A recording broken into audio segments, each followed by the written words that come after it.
September 29th, 1935. A quiet Sunday morning in the Scottish countryside.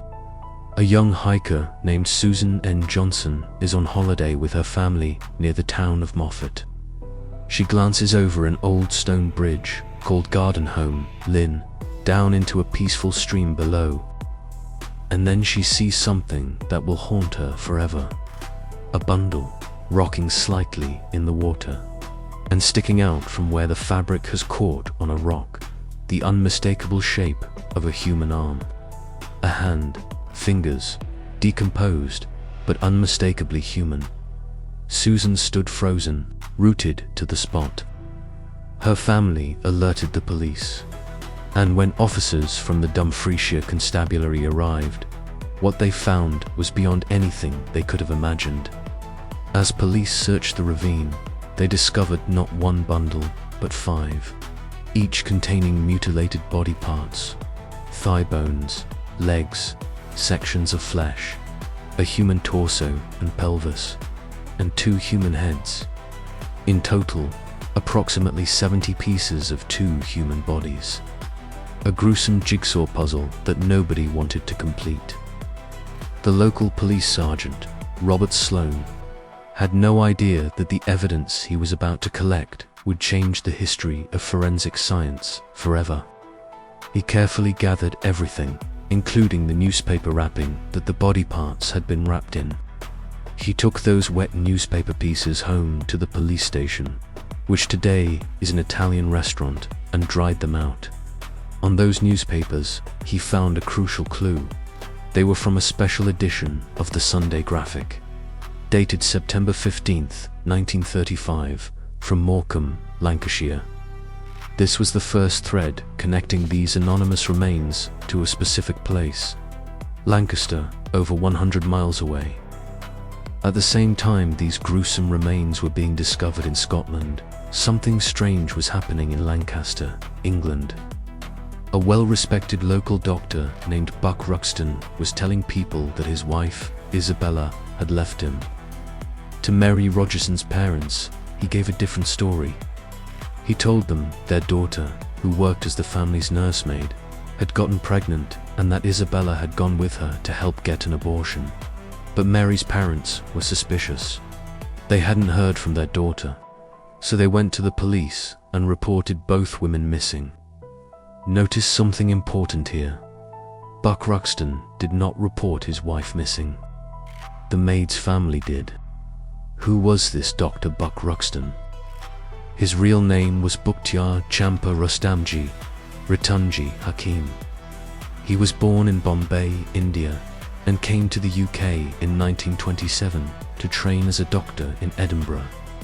It was there he met Isabella, a local woman. They moved to Lancaster, where Ruxton established a medical practice at their home at 2 Dalton Square. To his patients, he was a popular, kind doctor. In a time before Britain's National Health Service, he would often waive fees for poor patients. The community loved him. But behind closed doors, there was a different man. A controlling, jealous man who beat his wife. Isabella had actually accused him of domestic abuse before she vanished, but local police took no action. Ruxton was consumed by jealousy. He believed Isabella was having an affair. On September 14th, 1935, Isabella went to see the Blackpool Illuminations with her sisters who were visiting from Edinburgh. She drove back late that night. What happened next, we can only piece together from evidence. That night, or in the early hours of September 15th, Ruxton flew into a murderous rage. He killed Isabella. But there was a witness, Mary Rogerson, the 20-year-old nursemaid. She saw what. Now we need to understand the science. Just as Chernobyl required understanding how a nuclear reactor works, this case requires understanding the forensic techniques that caught a killer. Remember what police found in Scotland? 2 bodies, cut into approximately 70 pieces. The killer had tried to remove everything identifiable. Fingertips were cut off to remove fingerprints. Faces were mutilated. teeth were removed. Moles and scars were cut away. Whoever did this had medical training. Only someone who understood anatomy could dismember bodies this way, cutting precisely at the joints. The killer knew exactly what he was doing. But what Buck Ruxton didn't know was that science was about to catch up with him. The body parts were sent to Edinburgh University, where a team of forensic scientists, led by Professor James Corbrash, began the painstaking work of reassembling the bodies. They faced three crucial questions. Who were these victims? When were they killed? And who killed them? Let me explain the revolutionary techniques they used. First, the newspaper evidence. Remember Sergeant Sloane, who dried out those wet newspapers? Those newspapers were from Morecambe, dated September 15th. But they were a special slip edition, a local edition only distributed in a small area around Lancaster and Morecambe. This placed the murders in Lancashire. Second, fingerprint identification. Ruxton had cut off the fingertips, but he didn't understand something crucial. The inner layer of skin, the dermis, still contains the unique pattern of fingerprints. Scientists were able to get partial prints from the remains that matched prints found on an item in Ruxton's home. This was one of the first times fingerprints were used to identify a victim, not just a suspect. Third, superimposition photography. This was truly revolutionary. Scientists took photographs of Isabella Ruxton and superimposed them over X-rays of one of the skulls found in the ravine. The facial features aligned perfectly. The eye sockets, the nose bridge, the jawline, all matched. This was the first time such evidence had ever been used in a British court. Fourth, forensic entomology. Scientists studied the maggots found on the remains. By analyzing the life cycle of the insects, they could determine exactly how long the bodies had been in the ravine. They concluded the remains had been there for 12 to 14 days, placing the murders around September 15th. This was the first time insect evidence had been used in this way in a UK murder case. Fifth, the baby's clothing. Among the remains, police found a child's garment, a baby grow that was traced back to the Ruxton household. The doctor had used his own children's clothes to wrap the body parts. Piece by piece, the jigsaw was coming together. While scientists worked in Edinburgh, police in Lancaster were building their case. They searched Ruxton's home at 2 Dalton Square. What they found was disturbing. The house was splattered with blood. So much blood that Ruxton had spread hay on the floors to soak it up. He had ripped up carpets that were stained. When asked about it, he gave an absurd explanation. He said the blood was his own, from when he cut himself opening a can of peaches. Think about that for a moment. A can of peaches causing so much blood that you need to replace entire carpets. Ruxton tried to cover his tracks in the weeks after the murders. He asked acquaintances to give him false alibis. He told contradictory stories, but his behavior grew increasingly suspicious. On October 12, 1935, police arrested Buck Ruxton for murder. The trial began in March 1936 at Manchester Assize Court. It was called the Trial of the Century. Thousands of people gathered outside the courthouse. Many were there to support Ruxton. Remember, to his community, he was still the beloved doctor who treated poor patients for free. A petition for clemency would eventually gather 10,000 signatures. But inside the courtroom, the evidence was overwhelming.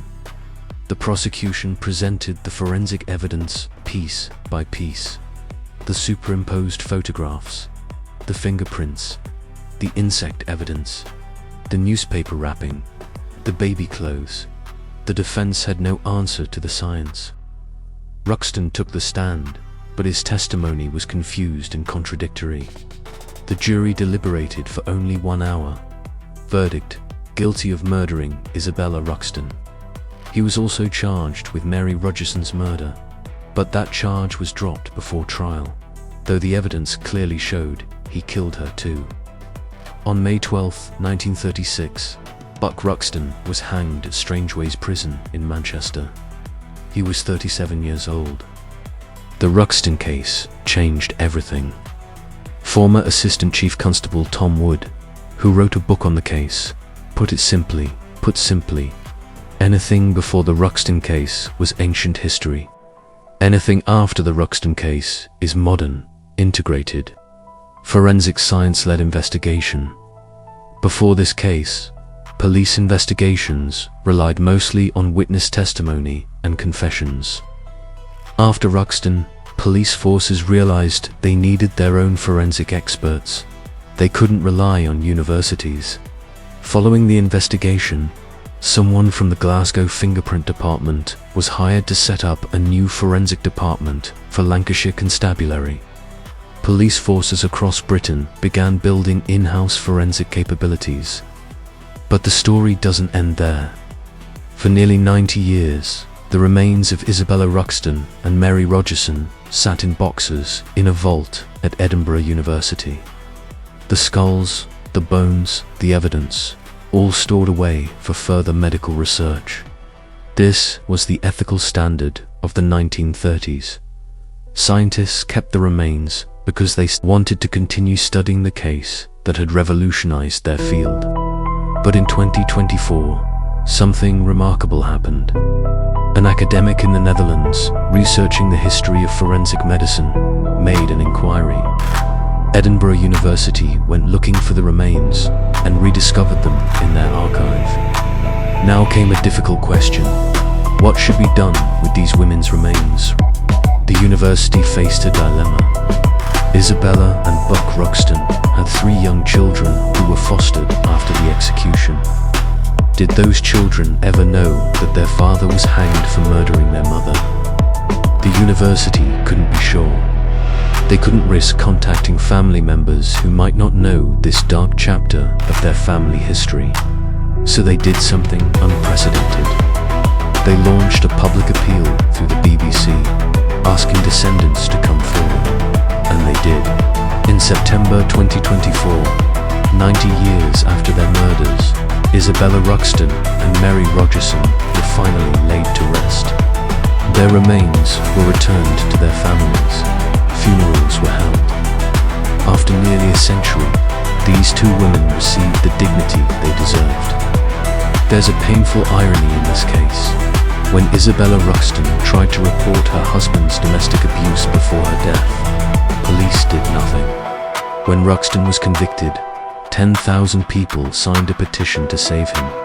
As one curator at Lancashire Police Museum noted, because he had spread rumours that his wife was having an affair, it was considered that she had it coming.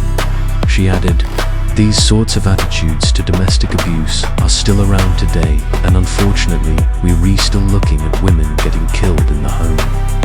The Jigsaw Murders changed forensic science forever. But the attitudes that allowed this tragedy to happen, those haven't changed as much as we'd like to think. Today, you can visit to Dalton Square in Lancaster. You can walk over the bridge at Gardenholm Linn in Scotland. And if you visit Moffat, you can eat Italian food at the old police station where Sergeant Sloan dried those newspapers, the clue that started it all. But most importantly, you can remember Isabella Ruxton and Mary Rogerson, 2 women whose brutal deaths helped create the modern forensic science that catches killers today. In the end, Ruxton thought he was clever enough to commit the perfect murder, but he wasn't as clever as he thought. Science always finds the truth. Thank you for watching Dark Evidence. If you enjoyed this case, don't forget to like, share, and subscribe. And tell us in the comments, which real crime case should we cover next?